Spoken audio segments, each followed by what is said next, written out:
Okay, So, okay. welcome to another In Conversation With. And today I'm talking to Jordan Day, who's a special education needs and disability support worker in a school.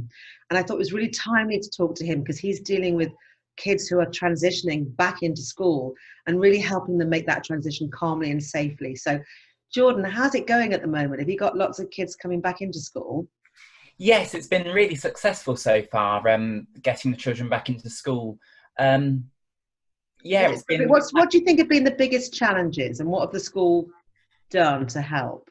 I think the biggest challenge really is no one knows what it's going to look like. No one knows what to expect. And as staff in a school, we kind of have ideas and things, but it's one of those where we don't know until we actually try it out. And again, for our families, they might not necessarily, they don't know what it's going to look like because we don't necessarily know what it's going to look like. And obviously then the children don't know what it's going to look like. So it's a lot of unknown really for a lot of people. And again, when we come in, there might be changes that we then make. So then it's just being constantly aware of loads of different changes, which is really difficult, I think, for a lot of children, a lot of families, as well as the staff. And what did the school do to prepare for this? Because obviously you knew it was coming. So what did you do? Because you're working specifically with kids who are autistic and who will find transition difficult anyway, but given these circumstances. So what have you done specifically to help the kids that are in your care? So it's what we've done really is we've made a lot of visual resources available for our children. So we've put together like a year group video for all the children coming back in our key year groups to really show them exactly what school will look like or what we expect school to look like, and kind of showing a walkthrough through our procedures, visualizing the classrooms, kind of a bit of role play within our teaching team on camera of just how lessons might work, how break times and lunch times might work, just to kind of let the children have a visual idea of all these different scenarios. So I think it's all good saying, oh, it's going to be like this, but the children need to be able to visually see those things. And is that because autistic kids need that more than other kids, or do you think that all kids need that? What's the difference for some of the autistic kids coming back into school and some I, of the neurotypical kids? I think their anxieties are a lot higher because they've obviously got all the things going on with their sensory system. They've obviously got all these changes, which all nobody expected them at all. But for autistic children, they find those challenges and those changes a lot more difficult to comprehend and make sense in their mind. So again, they need processing time to kind of deal with a lot of it and managing all the emotions and energies and stuff. And again, not being able to access things like not being able to go and hug friends if you need a hug, or not being able to go and do those things like, for example, access sensory support on a one-to-one basis, Mm-hmm. or go into a certain calm space is a really big challenge for our pupils, for a lot of autistic pupils across England. Now, you won't mind me saying this, but you're autistic yourself. So, how have you found the transition from being? I know you had kids dribbling in all the way through, so you've had sort of a few kids, but now they're coming back and there's more of them. How are you finding it? It's been tricky, I think, because again, we're having to change things on a daily basis and really look at what's working and what isn't working. And again, because nothing is set in concrete, set in stone, it's very difficult to know what to expect or to be able to inform the children I work with. Yes, this is exactly what's going to happen, because then if I break that trust with them, I could then be damaging our relationship. Mhm. But how does it make you feel, all the different changes? It's overwhelming at times, but because I'm really fortunate to work in a great school with a really good support network and really good staffing. I'm able to kind of share my concerns with staff and things, and it always gets fed back to our leaders, and we always work around problems. Because I think that people are relying on the teachers to make it all okay, forgetting that the teachers have got their own challenges, whether it be in their family, in their own sort of personality type, in the stress that they have to encounter day to day, and also trying to do your best. And I know nobody wants to knock the teachers, but I imagine parents are quite frustrated at not knowing what's going to happen, and maybe some of the communication being a little bit making them feel unsafe. And I suppose I want to applaud parents to really work with the teacher and to have that communication. I know it's difficult because you probably can't even get close to them anymore, but just trust that your teacher is finding out their own way and it's all brand new.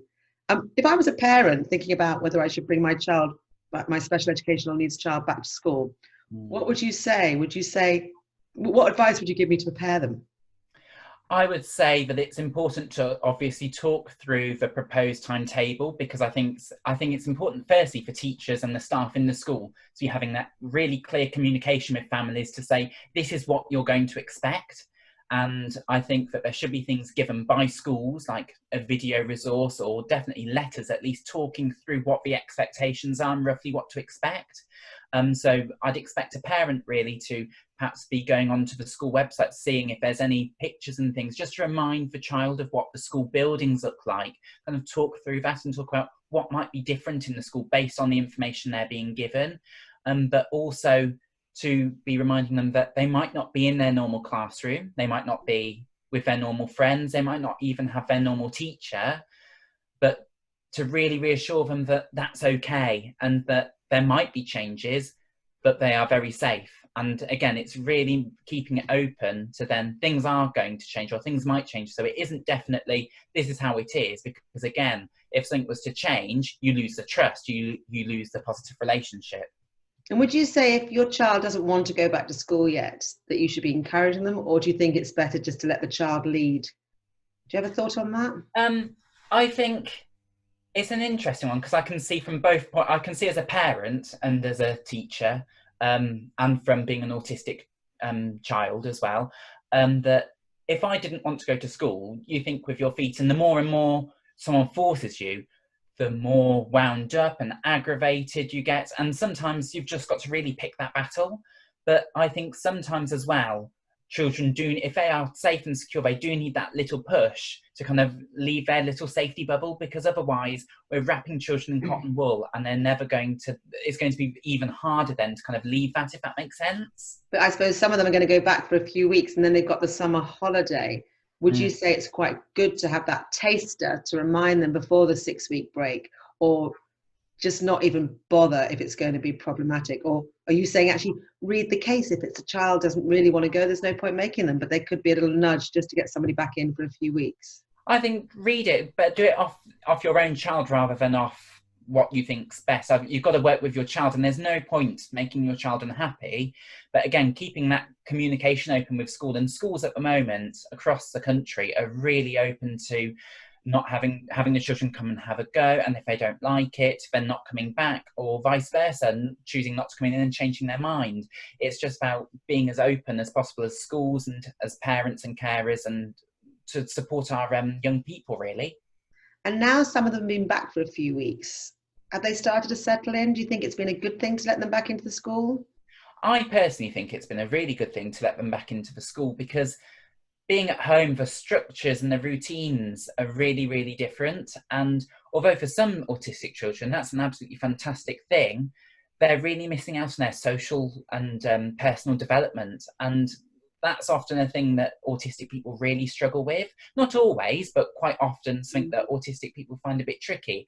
And I think the less and less they're doing something they find hard, the harder and harder it is to do it. And then the fear comes into that factor of, oh, I haven't done it for a while, I'm not quite sure. And the longer and longer it is, I think the worse it can kind of get. So it sounds like you're saying maybe just dip your toe in so you get a sense of it before the summer.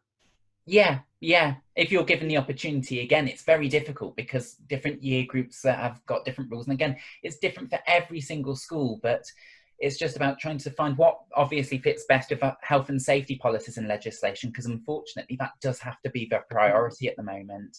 But I think a lot of schools are really flexible in finding ways to work to support the family, as well as keeping within the guidelines. Did you find that some kids really liked the isolation, really liked being at home?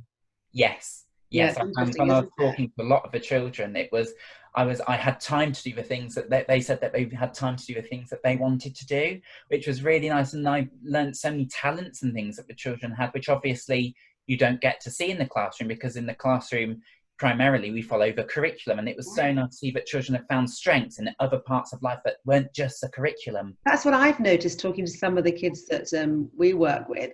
They've sort of lent into some new enjoyment activities that they've kind of just excelled in, whether it be drumming or magic or And we know somebody, don't we? He's got into archery. And Jacob, who we know at drama, he's making his own bows and arrows, and he's got a target in the garden. He's learning about archery and history, and that wouldn't have happened. And really finding a kind of enjoyment in some quiet pursuits that normally, as you say, they haven't got enough time to, or it's just not on the curriculum. I just hope that we can then learn from that and maybe trust these kids to lead us to what's good for them, rather than, not you, but the school curriculum saying, no, you have to do this, and then you can go and do the other stuff when you've got energy left. Well, as we know, a lot of the kids after a day at school, they haven't got any energy left, have they? They work so hard. It'd be really nice to see after this, I think, changes within the curriculum to, again, as you say, really allow these interests, because we know that autistic kids learn best when they are doing something they're passionate about, and they're really on board with it then. But then as a support member of staff point of view, I really see that that's a challenge for teachers to be able to incorporate children's special interest into, because they have things like their moderation, their staff meetings and things. But it would be really nice as a government and the Department of Education to find a way to really balance things out. And I think it's really great because you see both sides, well, more than both sides of it. So first of all, you are new to teaching. So it wasn't long ago that you were in a school, and you've done amazingly well. So you know what that experience is like. You've also explored being autistic yourself in school. You're now a teacher who was a sort of support teacher who was in a teaching environment before all of this, and you're now in it, and you've been in it all the way through while it's been going on, and now the transition. So there must be so many things that you've learned that you wouldn't even thought you were going to learn as a teacher. Oh, completely. What's the main thing that you've learned, do you think, Jordan, being in the school? I think it's really about learning that everyone is just so different and so unique, and you kind of have an idea, but your idea is nowhere near at all, and you realize that actually there's always room for you to improve your practice, and to really get to know, to really improve your practice is to really get to know each and every one of your children that you work with, to be able to get the very best out of them. So you were in school this morning, weren't you? So what are some of the things you were doing this morning? This morning I was checking in with some of our vulnerable children, just making sure that they're okay, and again seeing how they've transitioned from a school timetable into the childcare provision today, to see how that because that's a big transition to being in a full-time classroom all week to then going into a childcare facility. So what's the childcare facility at your school? What do you mean by that? So that's like for all open for all our vulnerable families and parents of children who do key worker coming jobs in for and classes things. on certain days, and then other days, if they're key worker or vulnerable, they go to a less structured environment in the school. But Yes. it's in the school. Oh, okay. And you've been dipping in and out of that. Well, that's consistency as well, so that they see you regularly. That's amazing. Yes. Because we know autistic kids really like consistency. They like routine, even sometimes they look like they don't like routine. They need some structure. And that's probably why it's been so hard, because from the beginning of this, it's not been a consistent thing. It's not a consistent message. It's not a consistent virus. Families often are erratic, so that's not consistent. People coming and going, and meal times changing. But school is the one thing that is consistent. So we almost need to get it back in place, even if it doesn't feel like it did before. There is some consistency, and I'm really heartened by you, because what I hear, and I talk to you a lot, I'm going to check in on them. I'm going to check in on them. So you are the consistent face, and I think that's invaluable, Jordan. Yeah, thank you. No, I think it's really important because, again, there's different faces of children, different faces of adults in the setting every day. But, and again, that's not necessarily a bad thing at all. I think sometimes it's good to mix it up and almost challenge for children in the fact that it is a bit different. And it, again, is almost a social lesson of everyone's a bit different. Everybody interacts differently. Everybody kind of runs a bit differently. But again, to kind of have that consistent face just present there, just for a little bit each day, I think is really important. Well, I'm going to let you go because you've had a long morning at school, but I think the key messages here are it is good to try and encourage your child to go back to school, even if it's just to have a visit and see what it's like before September. Yeah. I'm also hearing that if the school is doing the visual engagement tools, either on the internet or through some live videos, make sure that as a parent, you're accessing those and sitting down with the child and going through it.